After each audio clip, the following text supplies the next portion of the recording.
And it wasn't right next to where the explosion was, but it was on one of the intersections on the base. And why it hadn't gone off prior to that, with all the traffic that would have been on the road, even building, I'm sure the roads had probably been resurfaced. It was an old German army base, so. And it had been rebuilt. I'm sure it was bombed out at a point. So you flew in Germany for how long then? And I was there for 3.5 years, and then went back to Fort Benning, Georgia, for the career course, or the advanced course that you go to as a senior captain or a major. And that's a 9-month course, and because Vietnam was still going on at that time, it was a gentleman's course. We had classes for about 4 to 5 hours a day, and then we had physical training in the afternoons, which it was up to us to go and do our physical exercise, which guys played golf, tennis, or whatever. Physical. And tough duty. Yeah. But it was good, and I think our class was probably 200, 250 people, and probably an eighth, probably 20 to 30 were foreign exchange officers that were going through training with us from Africa and Japan. I had, in my platoon, I had a couple of Japanese officers, and there were also Pakistanis and Indians. And while we were there, Pakistan and India had a conflict going on, and we went to classes that Monday morning, and there were MPs all over the place. But the Pakistanis and Indians got along great. They thought it was amusing that there was all this commotion. Different mentality, different culture. They were friends, and I think at that time a lot of the officers in the Pakistani army had actually been in the Indian army, that when they separated. Right, yes, so, they were very close in the beginning. Yeah, so.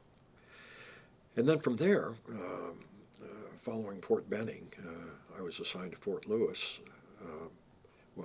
From there I went to Athens, or to St. Martin's University on a degree completion program to complete my bachelor's degree. And I was there for a year, and then was reassigned my assignment came in for Korea, and my wife was pregnant, and I requested an extension. And so they assigned me to Fort Lewis, and I ended up staying at Fort Lewis. First assigned to the 3rd of the 5th Cav for Bravo Company, or Bravo Troop, and then I went to an infantry battalion as the infantry battalion S3 Air, and the highlight of that was the 3rd of the 47th Infantry, and my highlight of that job was following an RTEP, or a major fire exercise at Yakima Training Center. I coordinated a trip for the battalion to go by foot from Yakima to Fort Lewis. It was about an 7-day trip, and the guys all had to wear their helmets, and if they were a machine gunner, they had to carry the machine gun and all of their equipment, and that was quite a trip. What time of year was this? You're crossing the Cascades, right? Yeah. I think it must have been maybe late summer. I know we crossed one muskeg area at the top of the pass, and there were still ruts from the wagon train that had attempted to cross that in the first passage through the Cascades. And it was fun putting that trip together. I had to get permission from all the landowners along the route, and then drive the route, know the route well enough, and make sure everything was set up every time we broke camp at one location and moved to the next. A certain camp set up. Yeah, set up the camps for the battalion. You had already figured out where you were going to camp Right. each night. Mm-hmm. Okay. Yeah. And then I took over one of the companies, Bravo Company, of the 347, and I was there for probably 12 months, 12 months, and then my wife was having a lot of difficulty with the military and my being away as much as we were, and I decided that I needed to make a decision between the family and the wife, so I resigned and then ended up joining the Army Reserve. And So you resigned as a major at this yeah, point. right, and it was I feel a very good career. I enjoyed the military and a lot of good assignments. Did a lot of interesting things. Sounds good, yes. So Well, tell me about the search and rescue of the landslide of the volcano in Colombia. that was I was assigned at that point to I think it was the 222nd Aviation Company in Panama, just outside. And actually, we were, I don't recall the name of the base that we were on, but it was just right next to the canal zone. And we used one of the airport on the canal zone. And while I was there, El Ruiz erupted, and I went in early Monday morning, and they had received a call that the town of Romero had been buried at 11 o'clock the night before. So I was immediately tasked with traveling with a segment of the operation S3 operations for the company, and went to an air base in Colombia that was very close to the town of Romero on the river.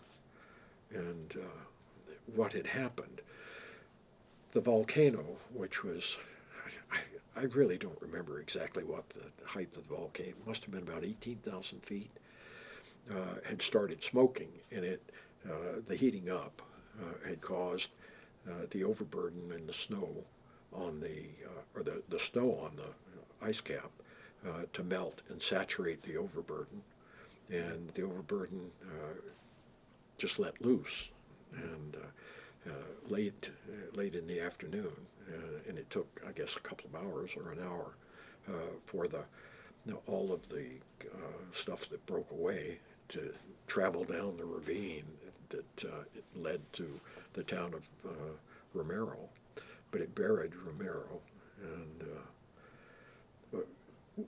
we set up our base of operations at the base of the tower at the air base, and we shared that with the CIA, which came in shortly after we did.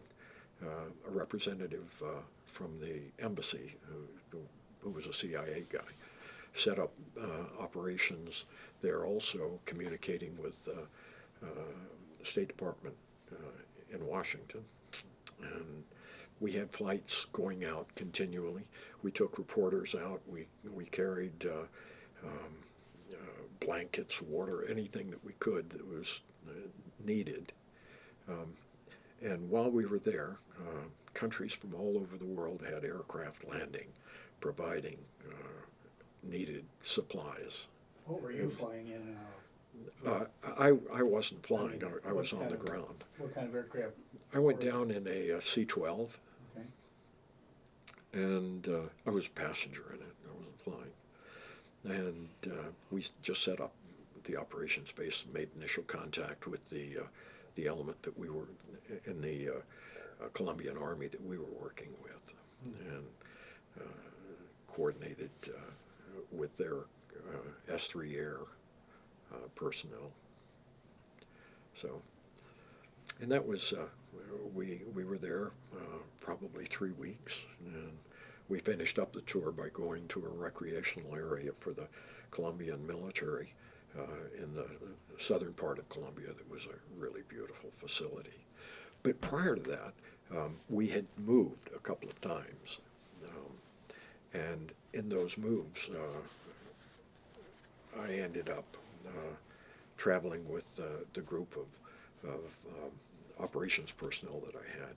And we traveled with, in a British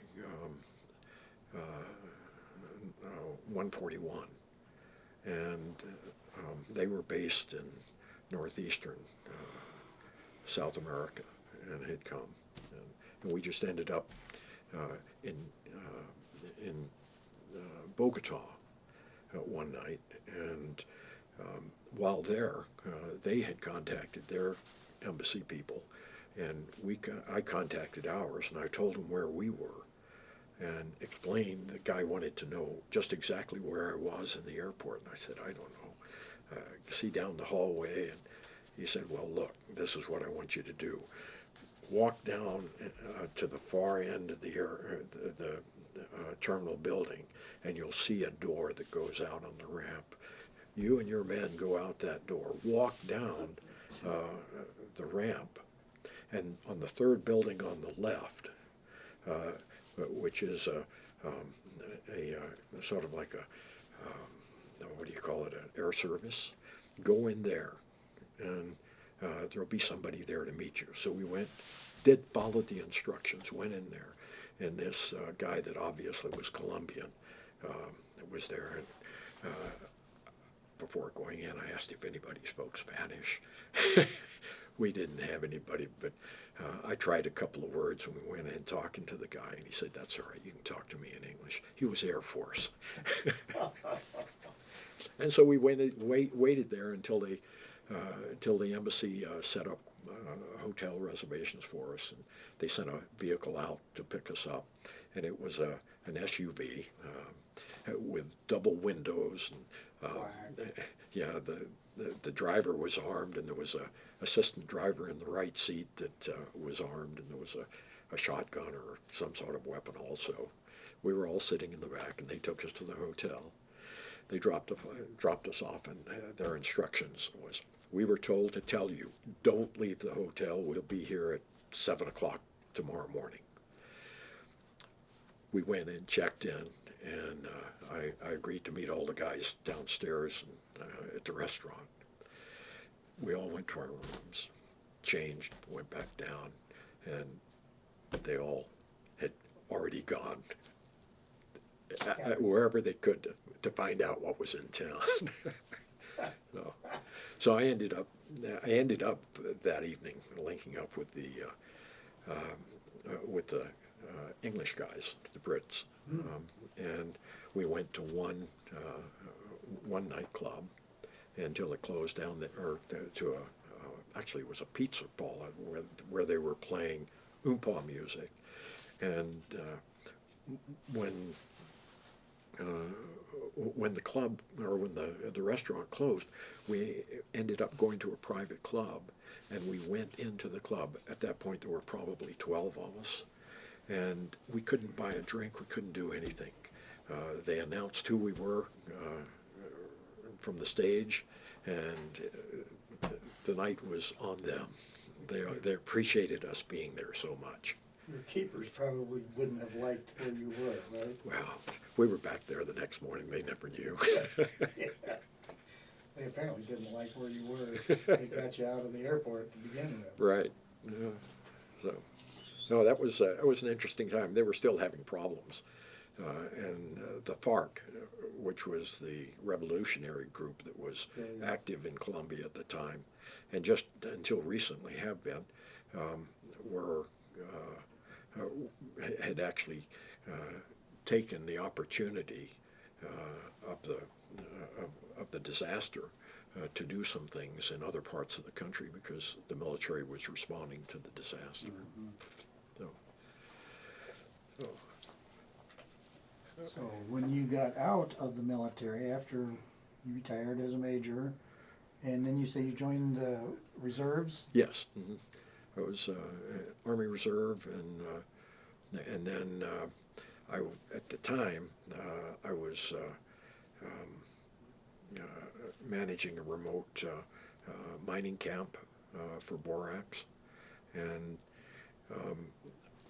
so I was limited on what I could do, and I needed to go take the Command and General Staff course, and I'd actually asked to have it in correspondence, but I got it and I didn't complete it, so I ended up requesting that I transfer into the Army or to the Alaska National Guard as a helicopter pilot. So I gave up my commission and took the oath as a warrant officer and finished off as a warrant officer, as strictly a pilot, and enjoyed it. Yes, yes. So. Coming back down with the rest of the people. Yeah. So. That's good. So you stayed there in the reserves? Yeah, let's see, I total 29 years. 2005, I think, is when my retirement plaque shows. So. And then where did you go from there? Well, at that point, I was living in Ketchikan, and I was managing the mining facility for borax, and environmental concerns, and it was a molybdenum prospect, and the cost of molybdenum had decreased significantly. So borax ended up closing the facility, and I continued on for a year or two, and just as taking care of the facility, I learned how to operate heavy equipment by getting in. The biggest problem I had with that, with the equipment, was figuring out how, once you got the engine started and you ran it, how to turn the engine off. Caterpillar, you have to pull the gas pedal, and I had no idea. So, but yeah, we and my family and I stayed out in camp at one point. After camp had closed, rather than hiring a caretaker for the winter,